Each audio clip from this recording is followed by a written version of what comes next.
Yo, what's good? Welcome to the first episode of the pod. I'm here, cloudy day. I'm with my boy. Yo, what you go by now, bro? It's not Euro no more? Checking, they can call me Zoe. Zoe? That's short for Zoe Gifted. Zoe Gifted? Follow me at Alright, so Supreme Zoe. the first question I want to ask you is, why you change your name from Euro to Supreme Zoe? Like, what was the inspiration behind it? Why you... Alright, so we could go ahead and start from the bottom with that one. Because the name Euro is... If you know, you European. know. Yeah. Right. That's where it started at. Right. I know. That's where it started at. But long story short, Nah, make a long story long, nigga. It's the podcast. long story. all right, short story. Come on, cuz I'm here. I told you it ain't gonna be nothing but to do it, bro. What we gonna? This is what we talking about. Why you changing name? Now this is an easy one though. Really, why I did that was my original. Where European originated was I'm Haitian and German, so okay. I thought that was a cool spin on being Haitian and German, really. Okay. You know what I mean? So. And then a nigga came out with the name Euro, and he was rapping. It was a few niggas named Euro. There's a popular name anyway. Like, yeah. You know what I mean? I wasn't really jacking it, but it did what it was supposed to do. Yeah. And you know what I mean? We kind of switched up a little bit. We moved social networks. We got with the Instagram and shit. And then my Instagram name was like Supreme Bean. And I kind of like was on some Supreme Fiend shit at the time. So the Supreme stuck.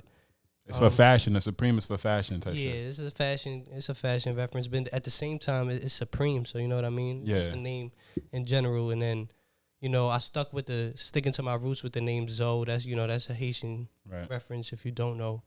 So Supreme Zoe just stuck. Okay. That's where we at now.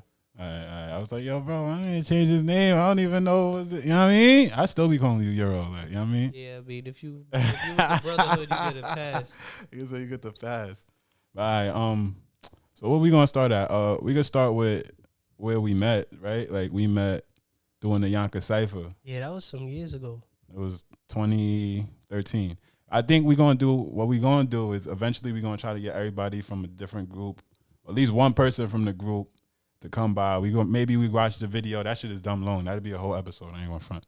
And I don't even think it's worth watching the whole shit. Maybe like we grab clips or something. Yeah, something like that. Like, cause the whole shit it's like 30 minutes. You have a moment of reflection. Yeah, you know what I'm saying, like 10-year anniversary or some shit. Like, you know what I mean? Kind of vibes.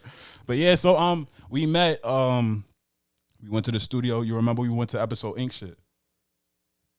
That was on the north side? Yeah, we went to episode Ink shit. I remember that's real basement vibe, man. Yeah. Somewhere. Niggas was down there like the Wu-Tang. Nah, dead ass though. Like, for real. We was dead ass down there like deep as shit. That shit was real put together too. Like, on a spur of the moment though, I mean by that. Like, yeah, dead ass. Like, the way the whole shit came together, I ain't gonna front. Like, I don't know how you came to that safe, but how I came to the safe, Osama, you know what I'm saying? I used to chill with the nigga like every day. And long story short, like, some nigga had came with a studio, and I was telling the nigga. Long story long. Nigga came. Yeah, long story long. Look, so some nigga came to his crib. We used to get high every day. Some nigga came to the crib with the studio and shit, and niggas was rapping. This was when Chris Coleon, you know Chris? Sounds familiar. Chris Coleon is like the nigga cousin. So long story, whatever. You know what I'm saying? Chris Coleon was there. He took the nigga shit, so we had to get a new studio to go to. And then the nigga studio was CJ shit. Long story long. We met. He wound up telling me about Mac, and I knew Nero because Nero was rapping one time on like a porch or some shit. We talking about the other people that was. Yeah, like how we got to the actual Cypher shit. Like, you know what I'm saying? I met Nero prior. Like, the only niggas I didn't know was you and Emery when I walked in there, and Mac. You just crossed paths through the town with the other niggas at this point. You ain't really wasn't with them, but you knew, like, y'all knew of each other type shit. Nah, I wouldn't even say that. We didn't know each other existed at all. Like, it was just like, these is brand new people on the earth to me, nigga. Still. Yeah, not still, but you know what I'm saying? I mean, at that point, at that point, that's a fact. That's a fact. So yeah, I didn't even know nothing about none of these niggas. Like Mac, I remember niggas kept talking about Mac. Yo, Mac a rap. Yeah, I ain't going front. Mac did his thing on the Cypher, bro. Like, you think he carried? For sure. I think. Who you think had the best one out of us? I mean, I mean, that's a biased question. Nigga said me, nigga. What the fuck are you talking about? Hey. I definitely, you feel me? Our Cypher was respected, if I remember. Yeah, OD. You know what I mean? I don't mean to sound biased about that, but you know. But yeah, so long story. I got to meet Nero. Then Osama was telling me, yo, you saying you could rap, whatever. And then it was like the Facebook page, like the Cypher or some shit. And then it was like, excuse me. It was like London Boy was talking all this shit, and niggas kept calling him a John. I was like, yo, you talking about A John, bro? I knew that nigga from elementary school, like, you know what I mean? So I'm like, yo, nah, A John. Kind of full circle right now. Yeah, bro. So I was like, nah, A John. That was the only nigga I knew out the whole shit. Nigga, I knew him more than I knew any of y'all niggas, because I had like 2 grades with the nigga in my class and shit. Like, you feel what I'm saying? So yeah. So that shit just came into fruition. I felt like without me, I don't think he would have shot the Cloud9 shit. I ain't even gonna hold you, because you know he was being mad picky with the niggas he was shooting.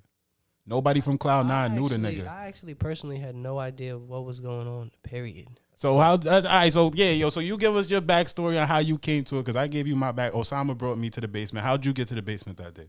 Yeah, how we get to the 36 chambers. Shout out to Wu-Tang. Shout out to the Wu-Tang. Go watch that shit. We gotta do some reviews on that. Get into all of that. Yeah, that shit is elite though. Facts. But back to this. So yeah, I knew Nero for a long time. We was rapping for a long time together or whatever. Just as young niggas. You know him from like school? Yeah, that's my dog right there. We go way back. I remember like, you know, cutting school and getting soul stuff Bacardi in like 7th grade, tripping shit. It just went down memory lane, which I real quick, but yeah. Yeah, so we just been had a relationship like that where we've been rapping with each other, hit each other up, you know, that I basically said that story to say like that happened often with us, you know. We grew up more, you know, we wasn't cutting school no more, but we were still rapping and shit. And he had hit me with the opportunity or whatever. He's like, yo, just pull up. We need a person. And I happened to take it serious or whatever, I guess, at the moment. He sent me the beat. It was all about the Benjamins, baby. Yeah, it was that one. Right. Real classic beat.